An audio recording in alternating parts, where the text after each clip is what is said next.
And I got this recording. Okay.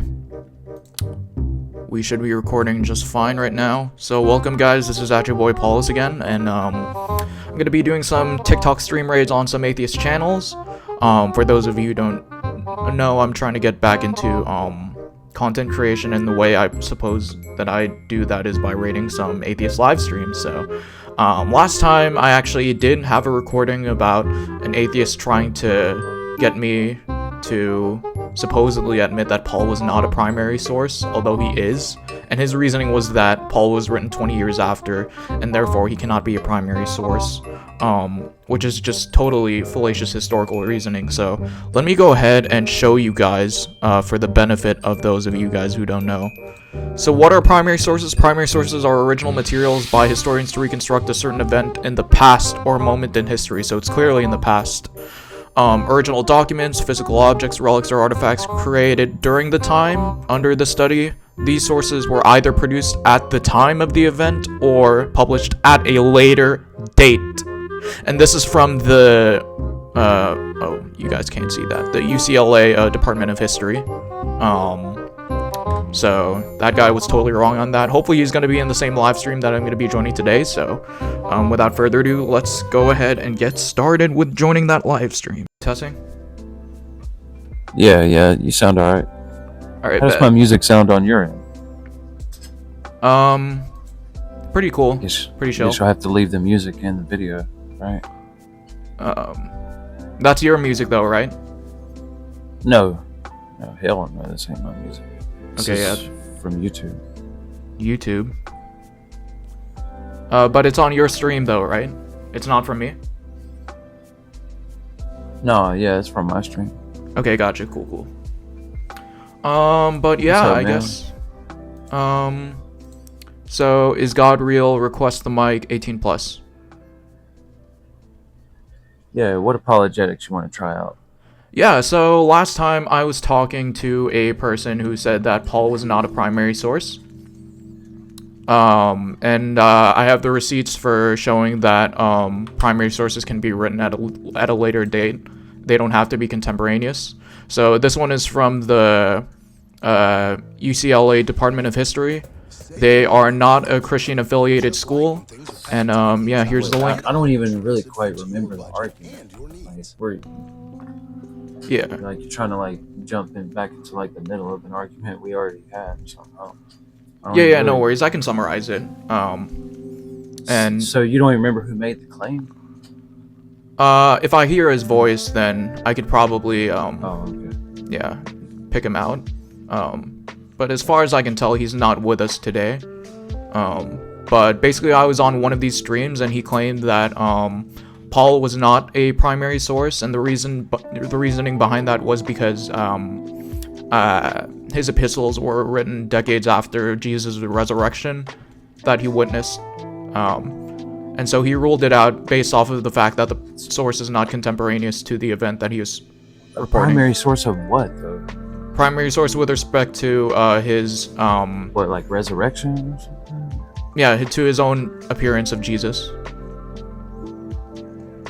His own appearance. He never claims to meet Jesus. Well, yeah, he claims to have seen the risen Jesus, and that wasn't under contention in my last. Christ revealed wisdom to him, like over and over. He says that this was revealed through Christ. Well, so in Galatians like it does the Damascus say. Road is from the Book of Acts, right? Right, but so you're referring that's to really Galatians. my contention. Yeah. So you're referring to Galatians 1, and it says that he's proving a different point where he says that that Christ was revealed in him for the type of gospel that he was preaching, that he was set apart for. But when you look at other passages like 1 Corinthians 9, so let me go ahead and pull that out. And also, is my mic totally fine? Yeah, you sound alright. Alright, yeah. Cool. Yeah, last time we had an issue with my mic being too loud. No, you're good. Yeah. And yeah, I didn't know that I was lowering it on the computer end when I should have been lowering it on my phone. So. Well, you know, I'll be honest with you, man. Like, we're kind of doing a different topic today. Yeah. Yeah, how do you know God is real? Yeah, so Can you tell me that. yeah, I would say What's the apologetic for that?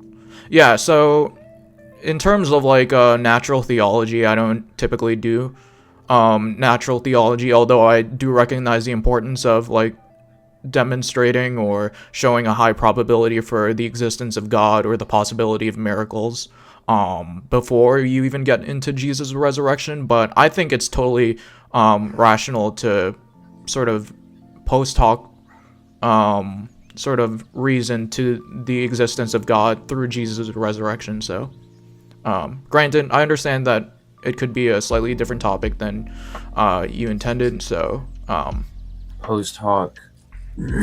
Yeah. Jesus or God's existence through the resurrection. Yep. You think? All right. I'm not really sure how to approach that. I mean, Yeah. And scientists do this all the time. Say something like this. Yeah. Sorry. Say that again. I was just saying I've never heard this argument before. I mean, but it's like irrational, though, right? Post hoc. Not necessarily. So one of the things like I wanted to go over was the idea that scientists use like post hoc rationalization all the time. So have you heard of like solar neutrinos, for example? No, I've never heard that. But how does this prove that God is real? Well, it's just showing methodologically you can use post hoc rationalization even in scientific settings. So let me go ahead and pull that up on my end. So the reasoning is basically sort of like conditionalization of probabilities through Bayesianism. Let me go share my screen on my end. You guys won't see it, but I will for my audience. Gotcha. How many people you got watching right now? I have 400 or so subscribers on YouTube. On TikTok, I don't have that many followers, but Gotcha. yeah, so over here, so the solar neutrino problem refers to the fact that experiments detecting neutrinos from the sun consistently measured fewer neutrinos than predicted by standard solar models. So basically they weren't getting as much sunlight from their predicted solar model, their prior solar model. So this discrepancy was a major challenge to our understanding of the sun and neutrino physics. And so what they did was they revised their solar model of like how the sun produces sunlight. And they didn't do that by like trying to prove the other model first and then like saying, okay, yeah, now we can accept the other model. What they did was, hey, given what we expect from our standard solar model and given what we expect from this new solar model, how many neutrinos should we observe? And they concluded post hoc that the new solar model should be adopted despite not having proven it. And it's the same thing that goes for like Jesus' resurrection, right? I think science and mythology is pretty different, you know? What do you mean by that? Well, it's like one's, I mean, I don't really know how I mean, one is storytelling and one is science. You know what I'm saying? Like, would you compare that with the Quran? No, but I wouldn't say that. So the thing about the Quran is for your religion, right? Well, it's not necessarily special pleading because even Muslims will say that the Quran is of a different genre than historical reportage. So the Quran is a lot of poetry and makes a lot of like ethereal moral claims, and it's kind of like a dialogue between the reader and his supposed critics. I got you. Yeah. So yeah. Well, anyways, yeah, I get your point about the post hoc, but I mean, what is neutrinos? How's neutrinos help us with the fact that, you know, the original gospel that came out had no resurrection? That Matthew and Luke added it. They made it up.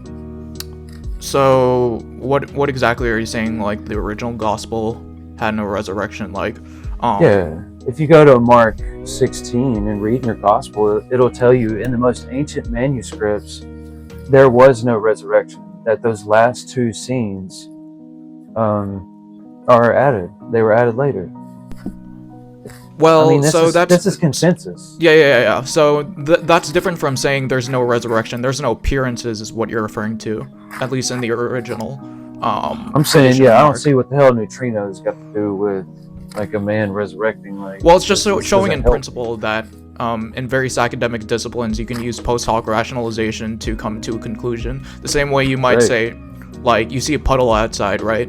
You don't run the experiment again to prove that rain produced it. You just kind of like do some backwards abduction to show that, hey, given what we know about rain, given what we know about gravity, what likely produced this puddle outside? So. Oh my Jesus. Is it the ads? Fucking ad. Your viewers are gonna hate the ads. Yeah, no worries. I don't have YouTube Premium yet.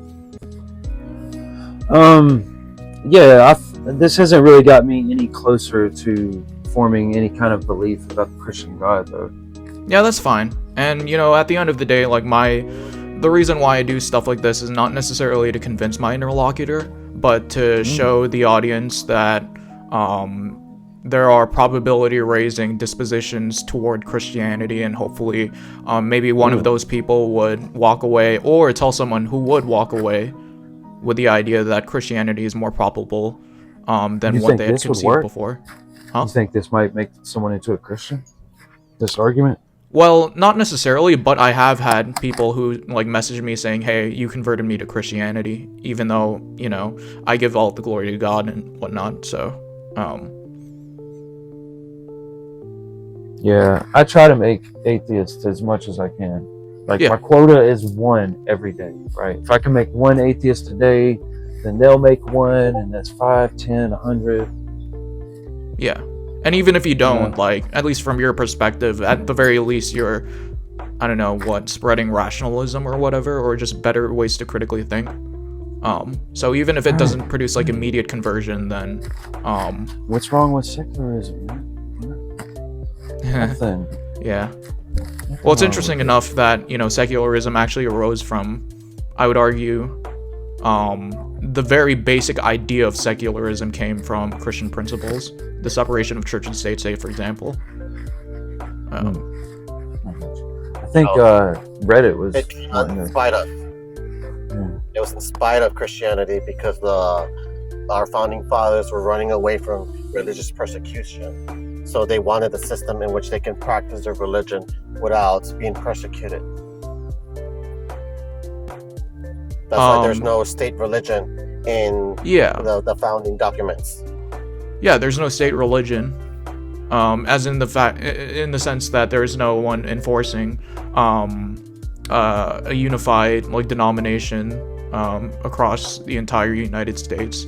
But yeah, sure, it is the case that many of the founding fathers like held to like some sort of like deistic, sort of like, I guess you could say, like, I don't know, like God, which is what they refer to most of the time whenever they say "in God we trust" and "one nation under God" and God, which so on and so forth. Came in the 1950s due to the Red Scare. That is not the founding documents. Oh, well, yeah, that's a good point. But I guess like when I'm like, for example, like endowed by their creator. So that one should be like the Declaration of Independence, if I'm not mistaken, with unalienable rights. The creator can be like your parents. That could be from your parents. It doesn't necessarily mean that it's a creator like a deity. Are you suggesting that our founding fathers they're saying that their parents give them unalienable rights? I'm just curious. Yes, they can take it as their parents being the ones that give them the unalienable rights. Okay. Yeah, it works for me. It doesn't necessarily have to be a deity. I mean, it doesn't have to be a deity. You can interpret it that way, but in terms of like what the founding fathers intended, it's highly unlikely that that's what they were referring to. Well, Thomas Jefferson saying Christianity neither is nor ever was part of the common law. Christianity is the most perverted system that ever shown in man. Religions are all alike, founded upon fables and mythologies. Then John Adams says the government of the United States is not in any sense founded on any Christian religion. The United States is not a Christian nation any more than it is a Jewish or Mohammed nation. And then Thomas Paine says, wherever we read the obscene stories, the malicious debaucheries, and cruel, torturous executions, the unrelenting vindictiveness with which more than half the Bible is filled, it would be more consistent than we call the word of a demon than the word of God. It has served to corrupt and brutalize mankind. Those are the founding fathers, a couple of the founding fathers of the United States. That's interesting. I'd love to read more of that. Can you send me some of those documents? Or those quotes? Or what you were reading off of? I'm not trying to like play gotcha or anything. Like, I'm just saying that like the research I've encountered. Yeah, I invite you to read. Okay. So one more. I would have to message those DM that directly to you, but okay. I am in the spaceship right now. I will do that like in 15 minutes if that's what you want me to do. Okay. But yeah.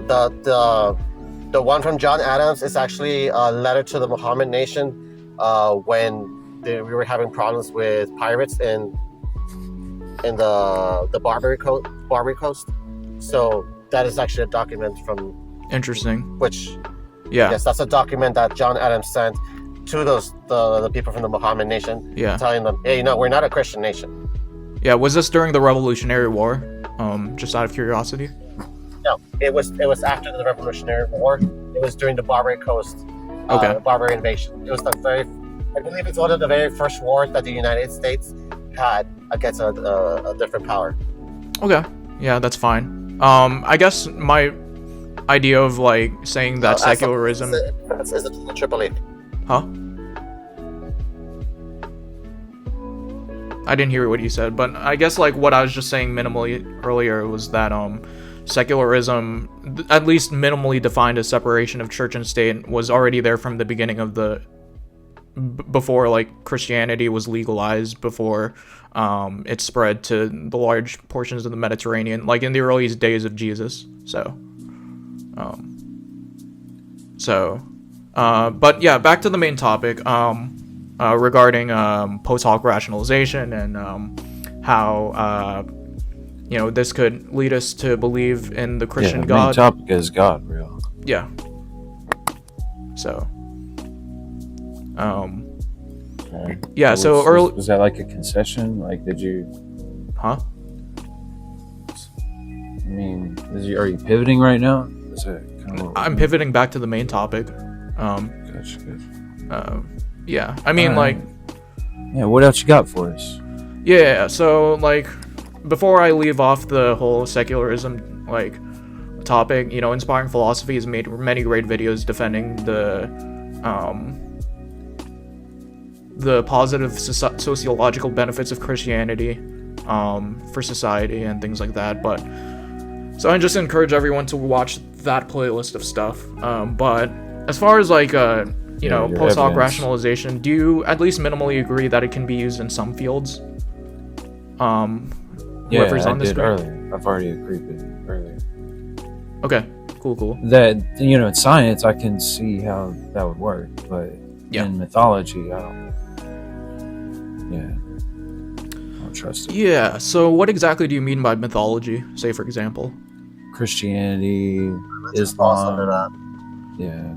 So just religion in general. Yeah. Religion in general. Okay. So. Like, what in religion would prevent like when you read things like a man transformed water into wine, he multiplied, a couple fish into thousands, he walked on water, he flew up into the sky. It says when he ascended right back to the Father, he floated up there. He was resurrecting people back from the dead himself. When you read something like that, that's how you know it's mythology. Okay, because so it's got magic. Okay, so if I'm basically. steel manning your position, it's basically that because the contents of religion are not naturalistic, therefore it's mythology. The magic. That's really sure, magic or miracles, whatever you want to call it. Basically supernatural stuff. Right. This stuff's not real. Okay, so basically you would say that either would you agree more with the idea that miracles are impossible or improbable? That they're impossible because they would have to break the laws of physics. Interesting. Okay. Yeah, so are you familiar with like David Hume and like his argument? No, I don't know. Yeah, that's fine. So Not sure. he gave like a very similar argument with regards to his maxim. So if you pull up Hume's maxim, he gives like a very similar argument to what you said. Basically that they violate the laws of nature. Yeah. Let me see if I can pull up a quote. That's what it is. Like miracle by definition. It's something that would violate the laws of physics. Right. So just to clarify, this is his quote this is Hume's maxim, and I think it's found in Of Miracles, or his inquiry, one of his writings. Yeah. So Okay. this is his maxim, that no testimony is sufficient to establish a miracle unless the testimony be of such a kind that its falsehood would be more miraculous than the fact which it endeavors to establish, and even in that case there is a mutual destruction of arguments, and the superior only gives us an assurance suitable to that degree of force which remains after deducting the inferior. So that's just a really fancy way of saying unless the thing becomes a natural law, it didn't happen. Right. Yeah. There's no recorded miracles. Okay, so These because things they don't violate happen. the laws of Yeah. physics, I guess. Are you not aware of this? No, I'm Miracles aware of. don't happen. Can you do miracles like the Bible says you're supposed to be able to? No. Well, the Bible is perfectly consistent with the idea that, people who don't have, enough faith, or, people who, it's perfectly consistent with Christians being unable to You do have enough miracles. faith to do miracles? Yeah, I'd say Oh, so. you do? I clearly may not have the confidence that if I, John 14:12 says that believers will be capable of doing the same works as Jesus and even greater works. You'll be doing greater things than Jesus. well, the works over there could be of contention of like how to interpret that, but as far as like miracles being impossible, let me pull up the slide here real quick on my end, but I hear, look, you might know about this, right? I'm going to help you out. Sure. Give you something to add to your apologetics. A lot of atheists bring up, it says in the New Testament that you're supposed to be able to heal disease by laying on of hands and resurrect the dead and like handle snakes and be all right. Well, interesting enough, that's also in Mark 16, which you said is not in the It is. Yeah, original manuscript. It's not in the so, original. Yeah. So, it's Yeah, it's an interesting passage for sure. I don't think it's original. I think there's a possibility it could have been written in a second edition of Mark, as like Stephen Boyce argues. But yeah, it's definitely not like in the original edition. So it's kind of self-defeating for everyone, ain't it? yeah. So have you ever heard of the reference class problem in statistics? No, I don't know. Yeah, no worries. So basically it's the idea where, depending on how you formulate your probabilistic question, you can come to egregious or nonsensical conclusions about possibilities of certain dispositions, if you were to formulate a natural law. So, say for example, there's the parable of the Indian prince. I think John Locke was the one who basically came up with this parable, and he basically says, hey, there once was this prince who listened to this long-distance traveler coming from a long-distant place, and this traveler basically says, hey, look, I found this thing that's like solid. It's water, but it's solid, and whenever you put it in hot temperatures, it becomes something like liquid. And so the prince, not having seen anything like this before, formulates this natural law in his head that there's no such thing because he's never seen it before. And the point being that testimony is sufficient to overcome, in principle, any quote-unquote impossibility, because at no point does the Indian prince go to the North Pole Testimony? himself. to find out whether or not ice exists. The same way that we, for example, don't go to outer space necessarily to find out if outer space exists.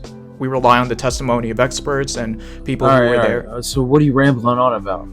I'm just saying that testimony is sufficient. Yes. All I'm saying is that testimony in principle is sufficient to overcome what we conceive of as natural laws. People don't even define, experts in philosophy don't define miracles as... This is why I really don't let apologists up that much, because they teach these people to give such long-winded responses, right? That a lot of the times what they want you to do is, like, by the time they're done giving their 2-3 minute long, 5 minute long answer, you're disarmed, because I mean, you don't want to get another 5 minute answer, right? You just want to move on with the conversation. It's crazy. Okay. Well, so, like, say, for example, like, experts in philosophy don't define miracles as, like, violating laws of nature. So, like, if you were to catch a phone midair, that's not violating the law of gravity. It's just adding another agent into the system. The same way, like, Christ's resurrection would be just adding God as an agent into the system. Like, resurrections, if you think about it... I mean, that's beautiful, but do you have any evidence, though, that God actually exists? Well, that's why I went over, like, the whole... I'm going crazy because I talk to Muslims, I'll talk to pagans, Christians, like, nobody's got anything, man. Yeah. I'm hoping you, as an apologist, bro, as a true child of God. What?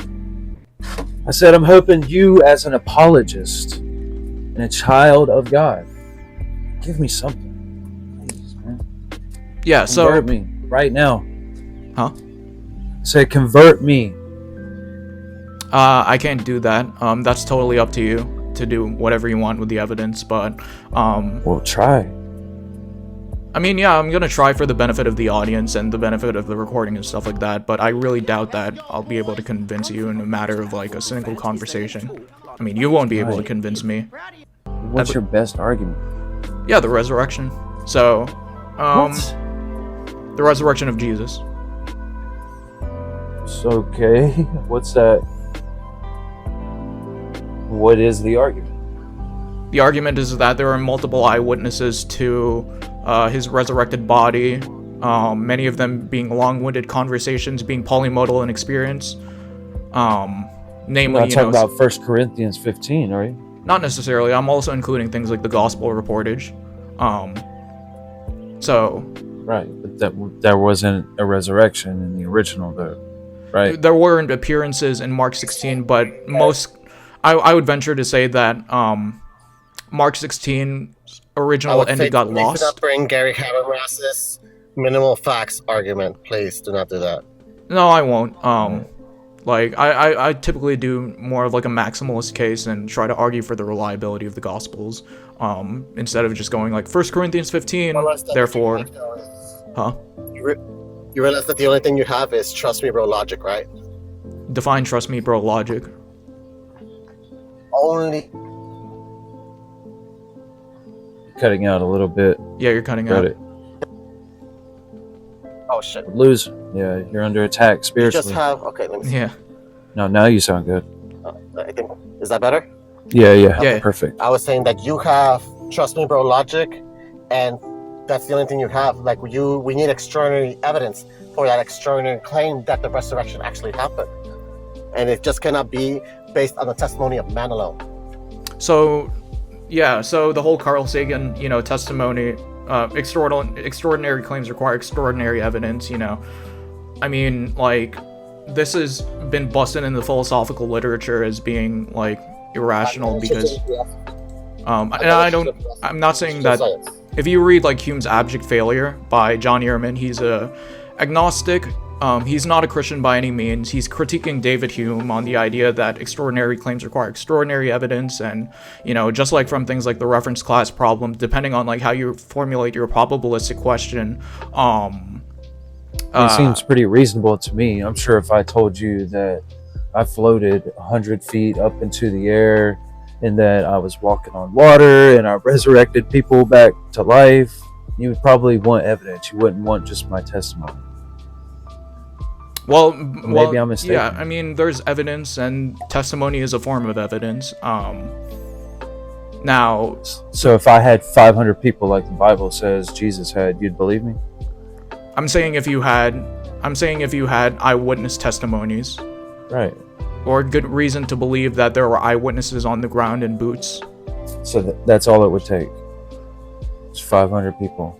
And remember, they have to.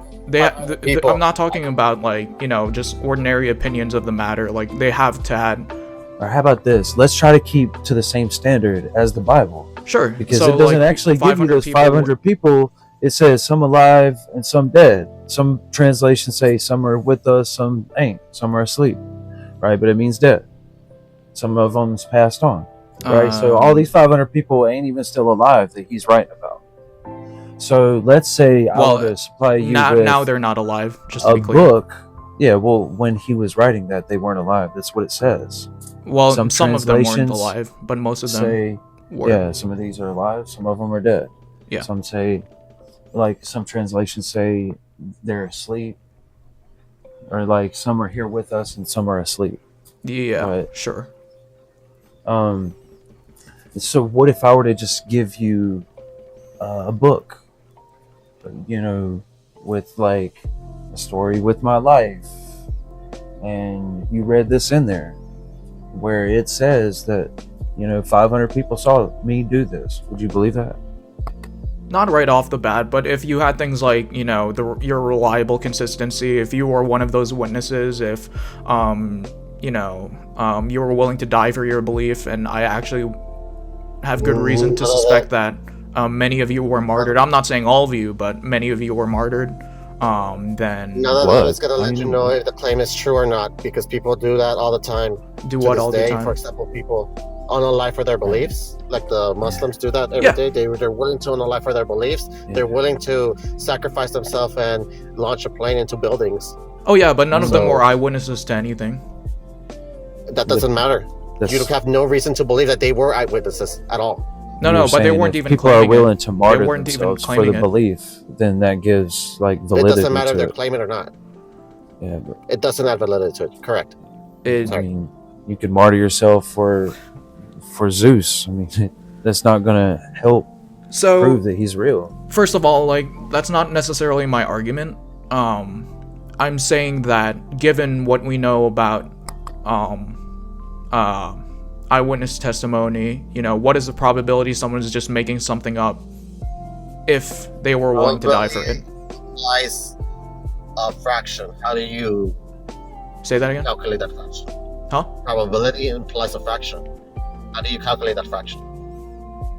Yeah, so this is a very common objection when it comes to Bayesian sort of reasoning, and the fact of the matter is, like, the numbers are idealizations of, guesstimates, I guess you could say. But the fact of the matter is you're kind of doing the same thing whenever you say miracles are impossible or improbable. So it's kind of like a double-edged sword at the end of the day, so.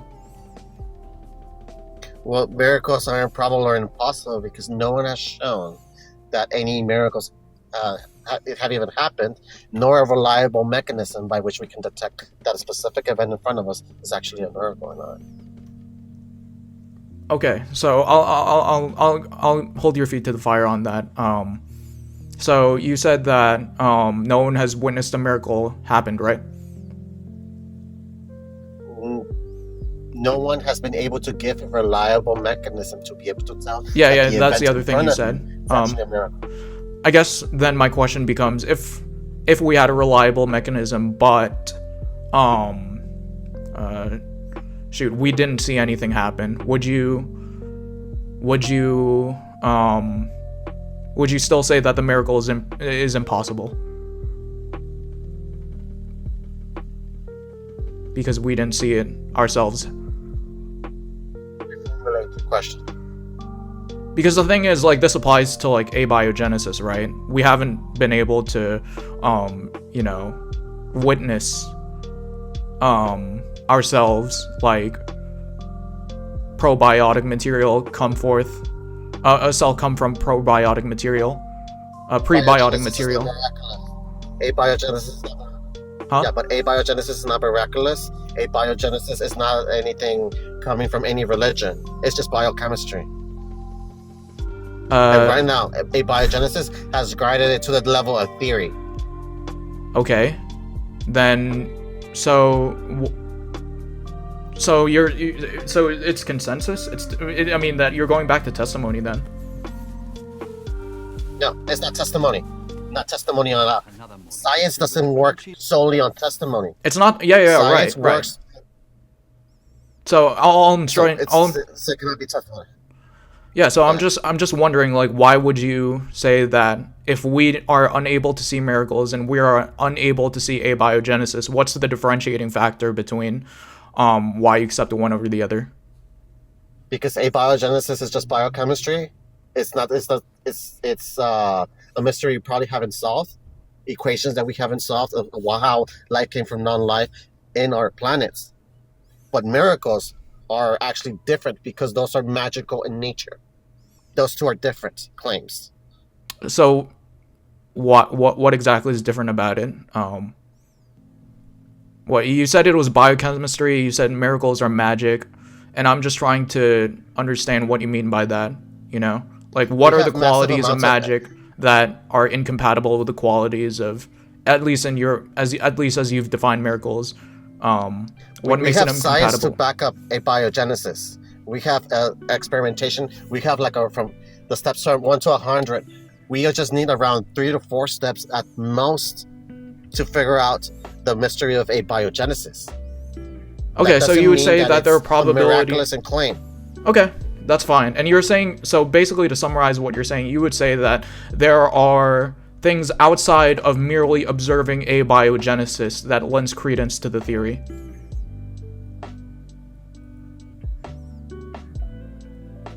I'm not sure what I'm saying on. I think I just got lost. Apollos, I got a quick question for you. Wait. It's real quick. No, I'm gonna let you get right back to it. Okay, fine.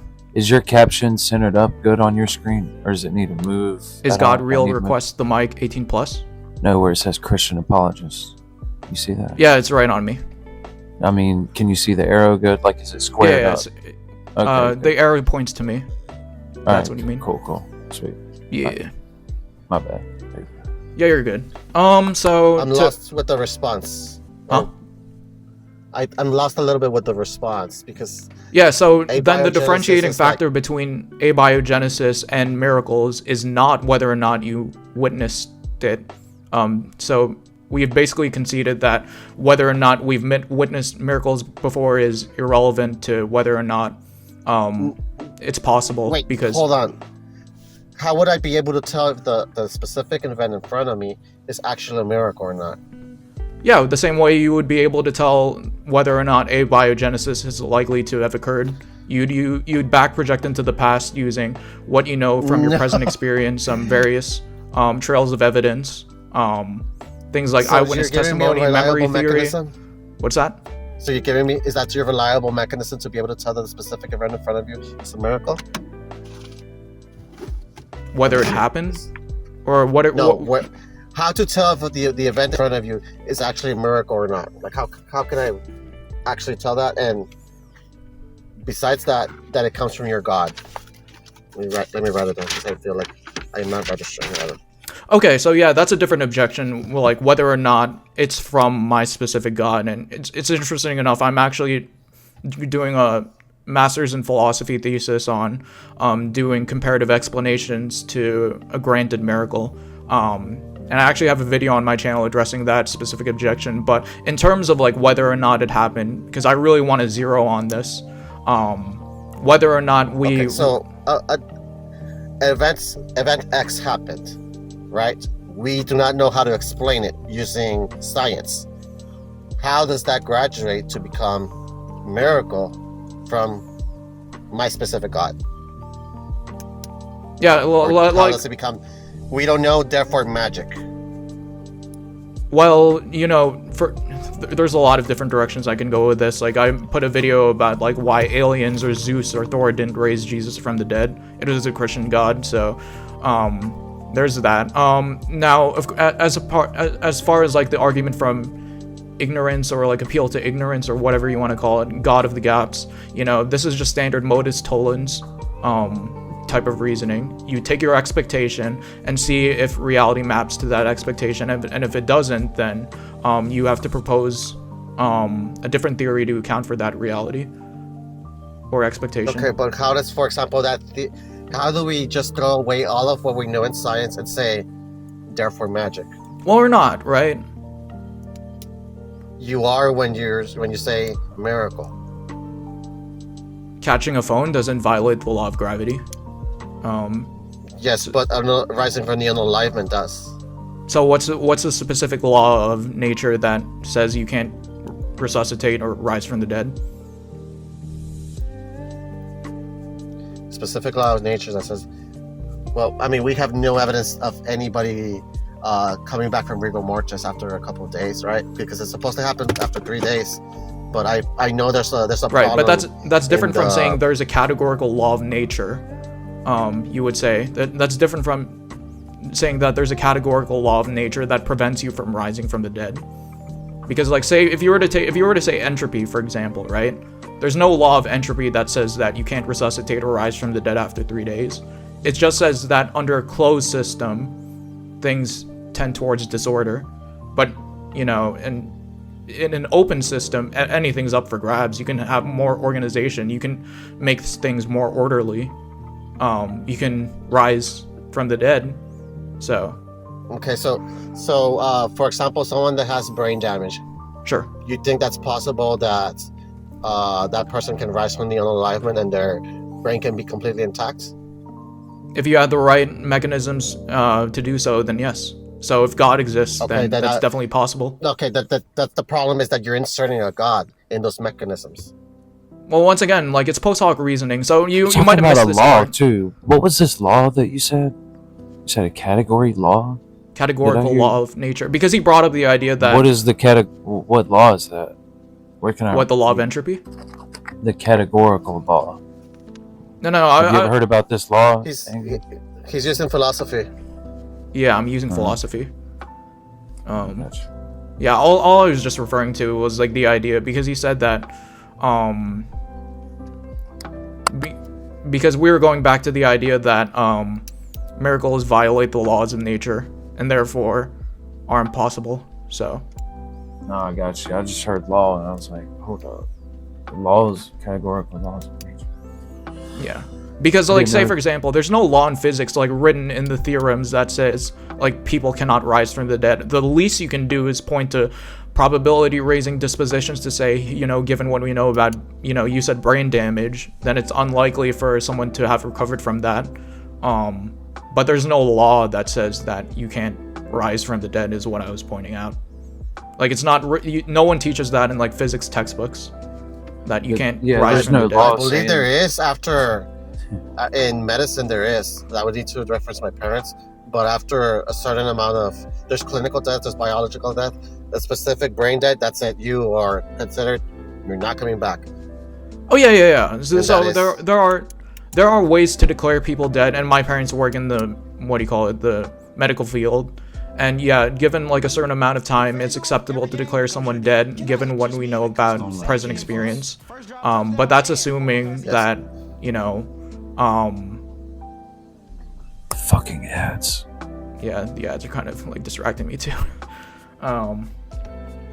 Yeah, that's assuming things like the testimony that we see from the Gospels are not, you know, present with us, and for good reason they aren't. I see a broken chain of custody when it comes to, like, the amount of days that Jesus was supposed to be unalived. Outrageous, do you remember that? Like, I know there's like a conflict there. He wasn't really unalived for 3 days. I'm not sure what you're referring to. I forgot what it is. Something doesn't match there. I mean, I know there's discrepancies on what time he was actually crucified. Right, yeah, the time. Yeah, like one of them says... Yeah, so I'm not sure how one would conclude that Jesus wasn't dead by crucifixion from that. From what I see is that there's a broken... Okay, so we have faulty testimony, faulty chain of custody. What else? Yeah. And I then we really have don't- extraordinary claims. Yeah, it's kind of Yeah, a the strange extraordinary argument. claim. So I really want to zero on this one because like this was the whole reason why we were calling Gospels mythology and like not being able to apply abductive reasoning, post hoc rationalization to the Gospels because it was quote unquote mythology, and mythologies have miracles in them. Am I meaning that correctly? Yeah, sure. I'll take it. Yeah. So like Go run with it. let me go ahead and drop this philosophical paper. It's public access in the chat. Hume's Abject Failure PDF, University of Pittsburgh. I encourage everyone to read it for those of you who are into higher level philosophy. And it just basically shows that mathematics and statistics bust Hume's maxim to all that Ehrman is seeking Bro, to. ain't nobody asking you about this. Why are you telling us about this? Well, because you said that They can't help the themselves. Gospels are mythology, I didn't and ask because you they about contain Hume's- miracles. I didn't ask you about all this stuff. Oh, what you're thinking? Apologists, they can't help themselves but to ramble. Like, they just have to take up as much space in the room as they can, right? To try and convince you.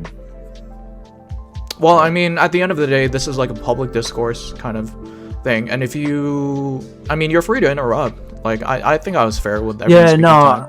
yeah, you're good. I'm just, I mean, all this other stuff that you're telling us about just doesn't really help your case at all. I don't feel like. Oh yeah, at the popular level, like the part of the reason why I'm trying to do more of these like call-in shows is so that I can better be a better witness to the general public. But as far as like academic spaces, like oh yeah, like I can easily like bust Hume's maximum on paper for a philosophy class. Yeah, I don't know what that is. That's what I'm saying.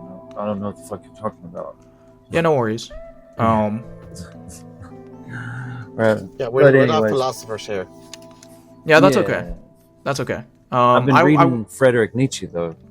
I like his idea. What do you think about him? Friedrich Nietzsche. Yeah. I think he has an interesting parable of the madman that low-key kind of, excuse me, has been overused. Like in terms of like trying to show that morals come from God and stuff like that. But he does make an interesting point about how if we were to head towards the direction of not having any moral absolutes, then society would Collapse. Yeah, but the thing is, like, I think That's that what happened, atheists can though. have. Sorry. He predicted that shit. Yeah. That's what happened in Europe. Yeah. But like, I hot take World as War a Christian II. apologist, I think that it's totally possible. I'll say possible to have an objective morality as an atheist and subscribe to an objective morality. I think that it's internally unlikely, but there's nothing like contradictory about it. I like his ideas where, you know, Christianity has flipped society's values, where society, you know, they're all convinced to, you know, obsess over pity. I think is probably the best way I can summarize it. Yeah, he's a tough read as far as I can tell.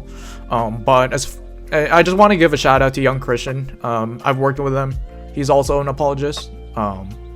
He's in the chat right now. So yeah, let's get out of Nietzsche for a second. Angry, what should we run? Do you accept evolution? I'm not sure if we talked about that one. me? He said he did accept evolution, Yeah. Oh, you do accept. even though he has intelligent design proponents on his page, but he says that he accepts evolution. Mm-hmm.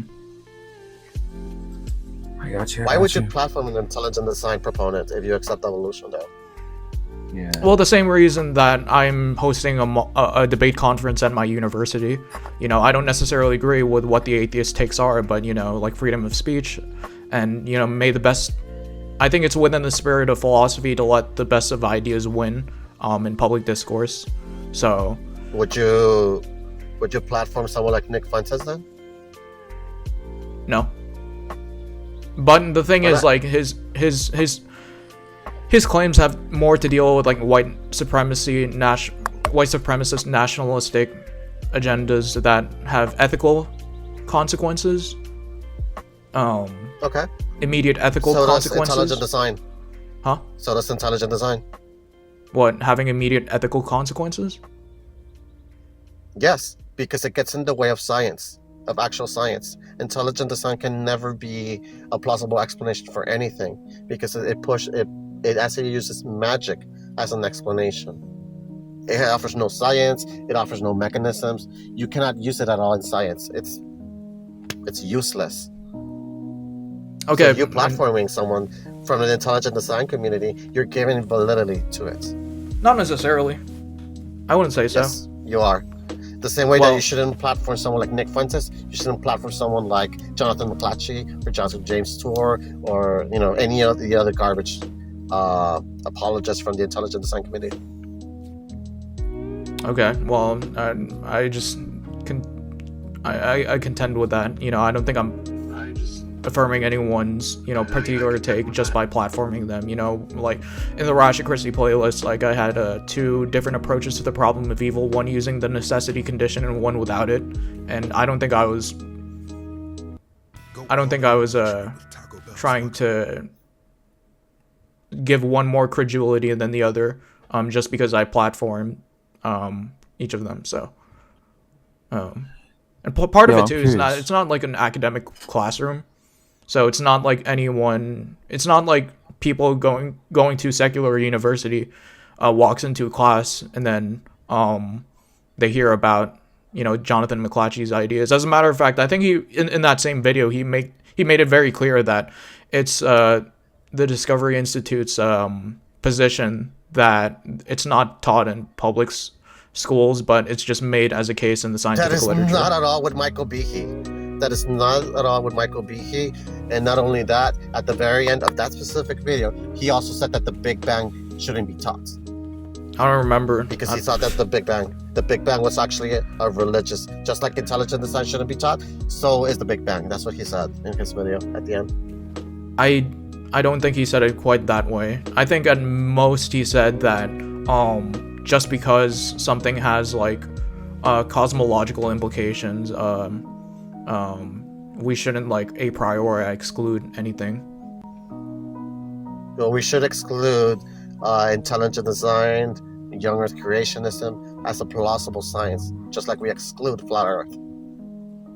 It doesn't belong in the science classroom. It may belong in religion.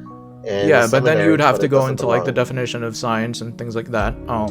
But like back to Yes, the science is the methodology by which we investigate the natural world around us. None of it is intelligent design offers none of it. okay. Well, I mean, like you can't that's- you can't put. I would say that I could classify a scientific theory as a little machine which you input a prediction and then it spits out an answer. You cannot do that with intelligent design at all, which is why it's always confusing to me that these apologists always want to use it. as far as I It's a useless remember, machine. and once again, I'm not advocating for intelligent design, but as far as I remember, one of the supposed predictions was that a lot of like the garbage DNA would actually have some functional use as we discover a lot of that functional use as time goes on, which seems to be the case last I read. But back to the design committee. right, back to the miracles don't happen because they're impossible. So I really want to like hone in on this. So like the argument, as far as I'm still amending it correctly, and feel free to correct it if it's not the case, is that the Gospels are mythology, and mythologies include miracles. Unlike average everyday historical reportage, therefore they should not be trusted. Is that correct? Also add the chain of custody is broken and faulty. The witnesses are faulty. For example, the 500 witnesses don't actually exist. It's a third-person claim that 500 witnesses saw it. The Gospels, that includes also that the Gospels are not written by Matthew, Mark, Luke, and John. And again, Okay, yeah, that's a lot of stuff already. Yeah, I mean, Yeah, I've he's got done a all lot of kinds of apologetics for everything you're saying. yeah, yeah. So maybe I can call in for like each of those, things like gospel authorship and the chain of custody of the witnesses and things like that. But as far as like the goal of this conversation, I really just want to get to the idea of whether or not miracles are possible. So you don't even want to give us evidence of a miracle in any way, of just if they're possible. I still need the. Well, no, I'm happy to give evidence like down the line. And part of it too is that the breadth of New Testament scholarship is so superfluous. It's an embarrassment of riches, as what's his name? That one textual critic said. Partner man. Talking about all the errors that's in it. No, it's the other. He debated Bart Ehrman. Bart Ehrman versus Dan Wallace. That's his words, an embarrassment of riches. Yeah, but I mean, part of it too. Yeah, so basically, what I was trying to say is that New Testament scholarship is a lot to digest, and for me to, put it all out just in this one call would be very tiresome. And I know, like, the other guy, Outrageous Atheist, was saying, like, he doesn't like apologists, like, just rambling on and on and on. So, I mean, maybe you could try the line, by the way. I don't know if you tried calling the line, talking to Owen Morgan, Aaron Ra, Justin. Oh, yeah, the Atheist Experience? No, the line. It's called the line now. Now they have their own segment, which they can talk about anything they want to talk about. And Justin from Deconstruction Zone was on 2 days ago. Aaron Ra was on like last night, and also last night Owen Morgan and Forrest Backai were on. But like, if you're gonna be talking about the validity of, or like basically Bible scholar stuff, I think Owen Morgan would be the best, or Justin from Deconstruction Zone, whenever they're on. Because right now it's Elise Salub and Luxander, and they're talking about women's stuff. But I guess next weekend would be your best bet. But those are who you would want to be talking to if you want to be talking about like biblical Bible scholarship stuff. Yeah. So even, that's also another reason you missed it. Huh? Yeah, last night you missed it. Actually, Aaron Ron and Lawrence Yufa. Lawrence Yufa is actually a Bible scholar too, so you missed it last night to speak with them. Gotcha. Cool. Yeah. Yeah, but as far as like miracles possible, like Justin's panel? Huh? Have you ever been on Justin or Deconstruction Zone? No, but he's gonna be in this upcoming debate conference that I'm planning for the university. So, at least last I heard. So he's gonna be there. Yeah. So Rasher the Christie is debate? hosting like with modern day debate. A bunch of. How do you think you did with Planet Peterson and Grayson Hawk? Oh, you watched that one? Sick. Oh, it's just parts of it. Oh, okay. Yeah. I think that 2v2 debates and Planet Peterson also complained about this too. Like 2v2 debates, you don't get a lot of like speaking time in. Usually it's one person who dominates, and then you gotta wonder who it passes to. I did see that. Yeah. I think that as far as like the way it was divided in terms of like speaking time, at least between me and my partner, Travis Worth, I think that I could have taken a more active role in like the philosophical side, because like he was depending on me for a lot of like the historical apologetics and biblical scholarship stuff. Okay. But yeah, I enjoyed that debate. Planet Peterson's cool. Grayson Hawk is cool. Yeah, they're cool people. The debate I did not like though was Craig, FDFE Craig, particularly because of his attitude. I mean, the general reception of that debate was that I won the debate. If you look at the comment section, like everyone thought that I won pretty much. There were even people who converted to Christianity after that. But I personally didn't like it just because of his attitude and his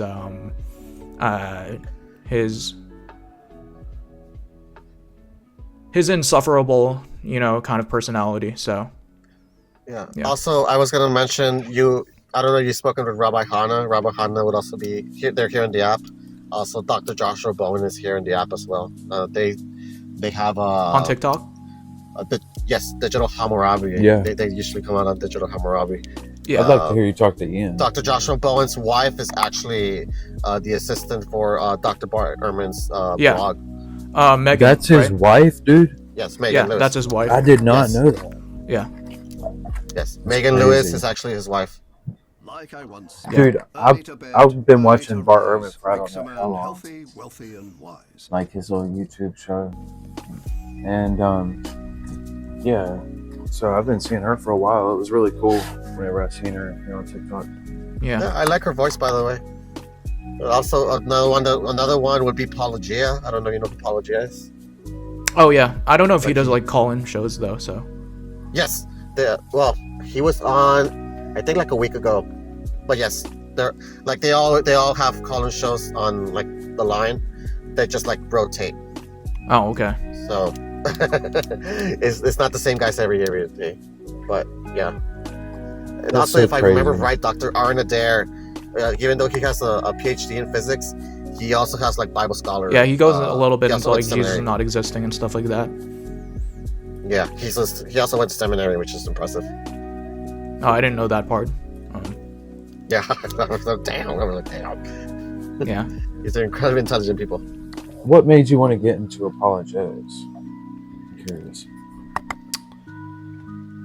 Ooh. Yeah, so like that goes all the way back to middle school, as interestingly enough. Yeah. And I would say there are a lot of influences that encouraged me to go into apologetics. So one of them was like I moved from New Jersey to Texas, and I didn't have any friends to like waste time doing things friends would do. I'm not saying that it's bad to have friends or anything like that, but it is the case that, if you're diving into apologetics, like, if you want to become a really good apologist, then you don't really have a lot of time for social stuff, so or just worldview explanation, to be honest. Like, You live in Texas? yeah, I live in Texas right now. Okay, because I mean, I don't know if you've tried the Atheist community of Austin, because I know they like to do debates. I just don't know that they have anybody that's a Bible scholar there whenever they have their shows. Mm-hmm. Like currently, I know they sometimes bring other Bible scholars like Godless Engineer. Yeah. He sometimes Well, studies that. Godless Engineer isn't a And, scholar, but he's into scholarship. Yeah, also Dr. David Fitzgerald. I know, even though he doesn't believe that Jesus actually existed, he's a mythicist. Yeah. Yeah, so they do sometimes bring him. Yeah. Well, cool. So as far as like whether or not I think I enjoyed this conversation. It was better than whoever I was talking to last time, who was saying that Paul is not a primary source. Well, we there was a claim that you made in one of your videos that you said that the Exodus actually happened, and since he's a historian, he was disputing that, and we actually, and from what I remember right now, Yeah, we went a little bit consensus into is it, that- but excuse me. Ray just was gonna call it a night. Huh? Ray just called it a night. Oh, okay. Oh yeah. Yeah, we were on for a while too. Yeah, for sure. No, that's understandable. But at least from that guy specifically, not outrageous. I'm starting to put names together, by the way, so forgive me on that. Outrageous, you're cool. No, you're good. You're good. But that other guy, like, who said that he was a historian and that Paul was not a primary source, like, I don't think he knows what he's talking about. Like, I have a source from UCLA, not a Christian affiliated school by any means or anything like that, that says that primary sources don't have to be contemporaneous. They just have to be written by witness, pretty much. So, a primary witness. But how would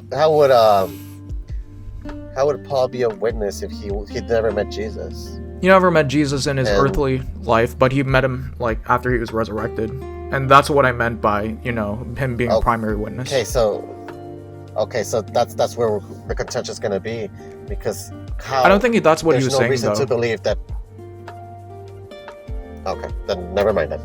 Yeah. But that's definitely like a contention for sure. Like, how do you know any of Jesus' teachings if you're getting it from the Gospels or whatever? Because many secular historians would say that the apostles didn't write the Gospels and stuff like that. Another conversation for another day.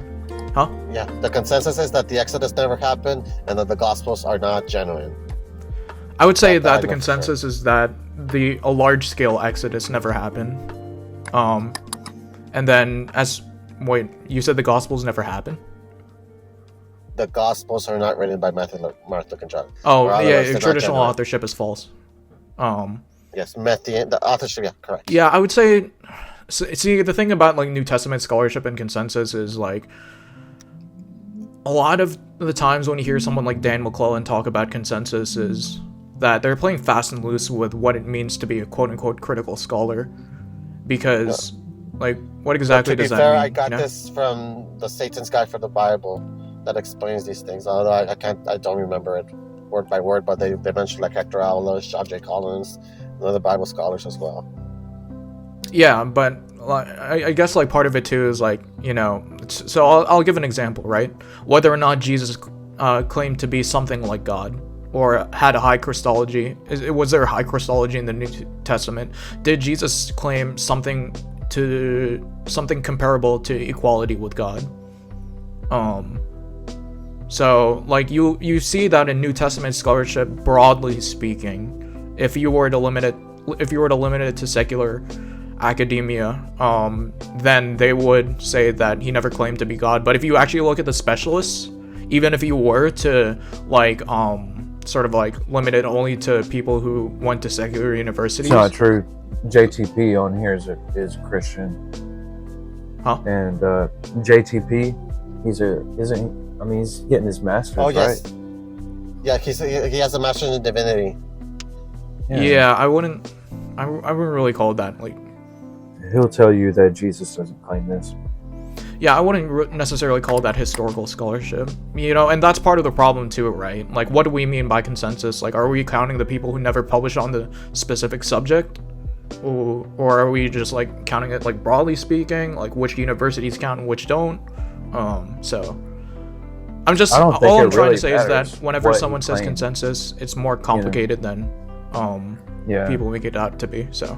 That's just what it is for me. I don't think the claims really matter at the end of the day. Like, if you can't provide evidence that any of this stuff actually exists, that Jesus is answering prayers, that miracles exist, you know, that these folks have a personal relationship with a Judean preacher from 2,000 years ago, said you got to eat his flesh and drink his blood. Like, you can't prove that he's actually there and he's not more than just an imaginary friend. And you know, Yeah, you and can part of it just too. bypass all that scripture really and just Yeah. get that evidence.